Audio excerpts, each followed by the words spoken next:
Hey, there's no doubt about it. It's time to get the old gum boots on. We've had beautiful rains, the ground's nice and soft, and it's time to get cracking on those jobs before winter really sets in. My top 5 to do right now include weeds. Get them out now by pulling them out while the ground's soft, or give them a spray.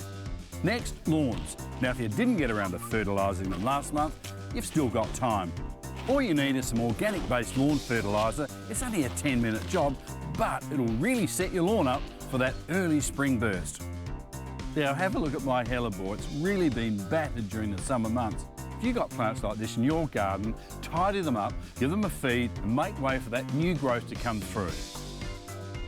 And with the mild weather here, it's a really good time to dig up, divide, or even repot plants. Things like aggies, clivias, dahlias, in fact any evergreen plant that's in the wrong spot, you can move right now. Well, they say prune in June, and this is another job for today. I'm going to be cutting back my David Austin, but not John Paul, because that's got lovely buds on it. The David Austin doesn't. It needs to come back by about 1/3 at this time of the year. So we'll cut him back like that. You don't have to be too fussy. But you just don't prune in June. There are pruning jobs to do all year round in your garden, and I've listed them all in a special pruning diary you'll find in the brand new issue of SA Gardens and SA Outdoor Living. Of course, it's the winter issue, so inside you'll find everything you need to know to maintain and develop your South Australian garden at this time of the year. And that brings us to what we can plant right now. And I've got a few things on the go. Garlic. Why would you buy overseas garlic when it's so easy to grow yourself? And here's how clever Mother Nature is. She even tells you when they want to go in the ground.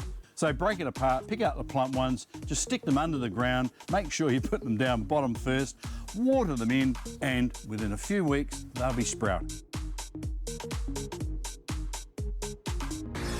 Every year I love planting out my sweet peas. You know, the perfume's intoxicating, the colours are stunning. And this year I've put them in an urn around a cabbage and they're just starting to come up.